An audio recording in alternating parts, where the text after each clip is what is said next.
मेरी उम्र के उत्तराखंडी जो हैं या जो मेरी उम्र से कुछ ज्यादा या कुछ कम उम्र के हैं, देख रहे हैं ना आप लोग, जिस राज्य को हासिल करने के लिए हमने खून पसीना बहाया था, हमारे लोगों ने अपनी जानें दे दी थी, उस राज्य के सचिवालय में क्या हो रहा है?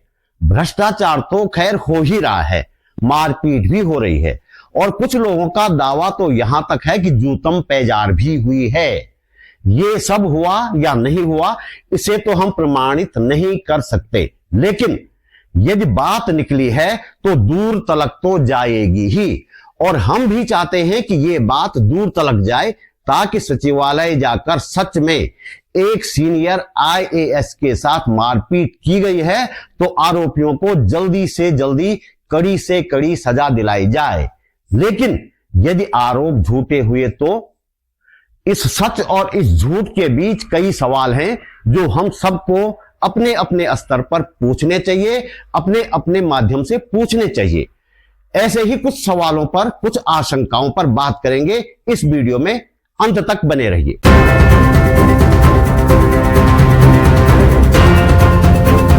नमस्कार, बात बोलेगी चैनल पर आपका स्वागत। मेरा नाम है त्रिलोचन भट्ट और मैं करता हूं जन सरोकारों की बात। इस चैनल को आगे बढ़ाने के लिए दोस्तों मुझे आपके सहयोग की सख्त जरूरत है।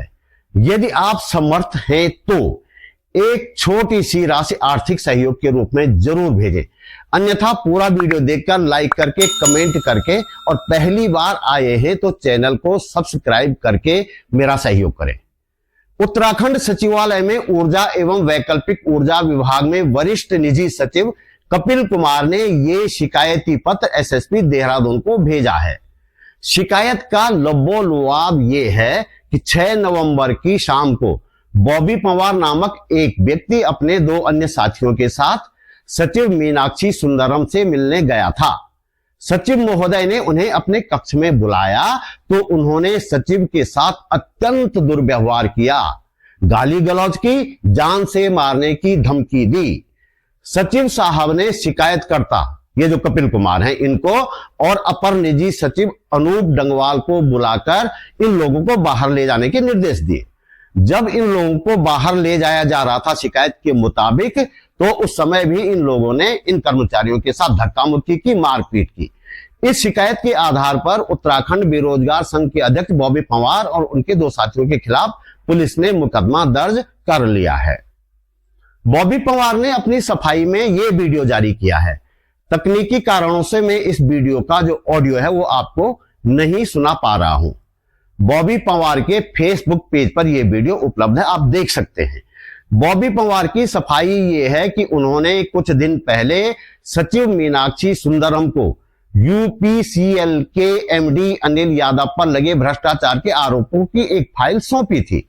अनिल यादव वो शख्स हैं जिन्हें रिटायरमेंट के बाद 2 साल का सेवा विस्तार दिया गया है इसी UPCL में।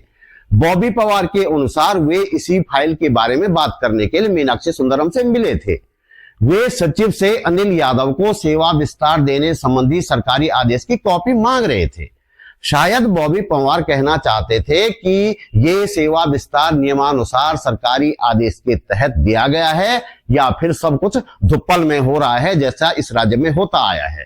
बॉबी पंवार के अनुसार उन्होंने ऐसा कुछ नहीं किया जैसे आरोप लगाए जा रहे हैं।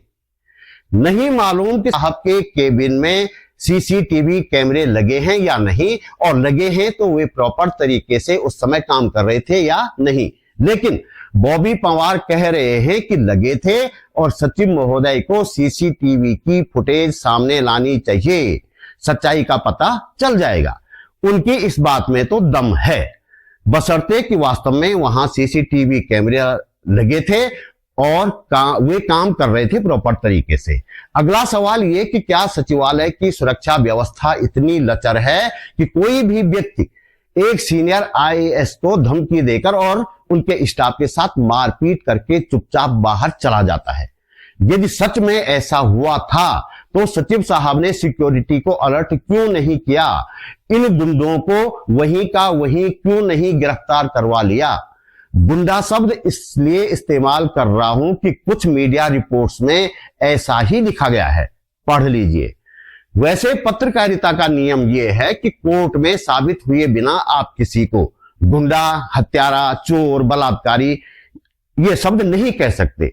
लेकिन यदि पत्रकारिता की जगह पत्तल चाटिता करनी हो तो पत्रकारिता के उन नियमों को कौन पूछने वाला है भाई, चलता रहेगा ये सब। सवाल फिर वही कि क्या सचमुच सचिव के कक्ष में वो सब हुआ जो कपिल कुमार की शिकायती पत्र में लिखा गया है। यदि वीडियो फुटेज नहीं है तो हम सिर्फ अंदाजा लगा सकते हैं। मेरा मानना है कि बिना आग के धुआं तो नहीं निकलता, कुछ न कुछ तो हुआ ही होगा। मारपीट न सही, गर्मा गर्मी तो जरूर हुई होगी। और मेरी इस आशंका के मूल में उत्तराखंड में कुर्सी पर बैठे अफसरों और नेताओं का आम लोगों के प्रति व्यवहार या दुर्व्यवहार है। यदि सामने कैमरा न हो तो ज्यादातर कह रहा हूं तो ज्यादातर अफसरों और नेताओं का व्यवहार आम लोगों के प्रति अपमानजनक होता है। आपने कई बार नोट किया होगा। यदि ऐसा ही कुछ वहां हुआ, उस कक्ष में हुआ होगा, तो संभव है नई उम्र के लड़के गर्म हो गए होंगे। कुर्सी पर बैठा व्यक्ति ये सब भला कैसे बर्दाश्त करेगा कि उसके सामने कोई गर्म हो जाए। हाथ में पावर है तो सबक सिखाने से कौन रोक सकता है। लेकिन यदि मामला मारपीट तक वास्तव में पहुंचा है तो इस हरकत का किसी भी हालत में बचाव नहीं किया जा सकता। अब एक सवाल यह है कि क्या बॉबी पंवार को इस तरह से सिर्फ दो लोगों को साथ लेकर सचिव से मिलना चाहिए था। वे खुद कह रहे हैं कि ऐसा होगा, इसकी आशंका उन्हें पहले से थी। मेरा मानना है कि ऐसा बार बार होता रहेगा जब तक आंदोलनों की अलग अलग दुकानें चलती रहेंगी, जब तक सभी आंदोलनकारी ताकतें एक साथ नहीं आएंगी, तब तक नेता और अफसर ऐसे सबक सिखाते रहेंगे। अब एक महत्वपूर्ण सवाल ये कि सड़कों पर जनता की लड़ाई लड़ने वाली ताकतें अलग अलग क्यों हैं? मेरी समझ से इसका एक ही कारण है, सबको जल्दबाजी है नेता बनने की। सबको लगता है कि दूसरों को साथ लिया तो वे नेता बन जाएंगे और हम पीछे रह जाएंगे। और जब आपका मकसद सिर्फ नेता बनना रह जाता है तो आप सत्ता से प्रत्यक्ष या परोक्ष रूप से मदद लेने से भी गुरेज नहीं करते।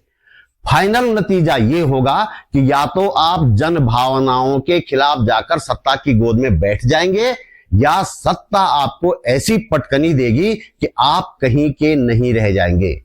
इसलिए आंदोलन में हैं और वास्तव में जनता की लड़ाई लड़ रहे हैं तो सावधान रहने की जरूरत होगी हर समय और हर जगह। तो दोस्तों, इस वीडियो में इतना ही। मैं बिना संसाधनों के ये चैनल चलाता हूं, जैसे कि आप जानते हैं। चैनल को आगे बढ़ाने के लिए मुझे आपसे सहयोग की उम्मीद बनी रहती है। आप समर्थ हैं और चाहते हैं कि इस तरह के वीडियो बनने चाहिए, आगे भी बनने चाहिए, तो एक छोटी सी राशि सहयोग के रूप में मुझे अवश्य भेजें। चैनल सब्सक्राइब कर वीडियो को लाइक करें और कमेंट भी लिखें, यह भी आपकी तरफ से मेरी एक बड़ी मदद हो जाएगी। जल्दी मिलते हैं एक और मुद्दे के साथ, एक और वीडियो में। नमस्कार।